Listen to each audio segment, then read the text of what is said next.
Hello everyone, welcome back to the channel. In today's quick video, I'm going to show you exactly how you can fix the F29 error code on your Vaillant boiler in 2026.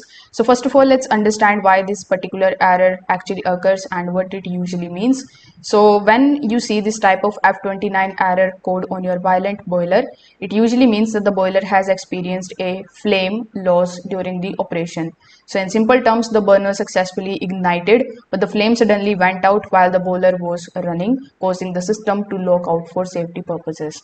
Now, one of the first things that you should check in order to fix this issue is the gas supply. So make sure that the gas is turned on, and you need to also verify that the gas appliances in your home are also working properly. Now, the second thing that you need to fix is the frozen or the blocked condensate pipe, especially during the colder months. Afterwards, you can also try using the boiler reset. For that, you just have to simply press and hold this particular reset button for a few seconds and allow the boiler to restart. Sometimes a temporary interruption can trigger the fault.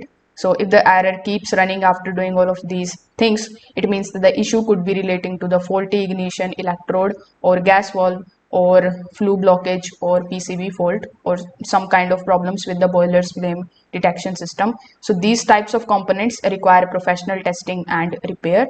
So you can try these easy fixes and see if the error is gone forever. If this video helped you out, make sure that you like this video and subscribe to the channel. Thanks for watching.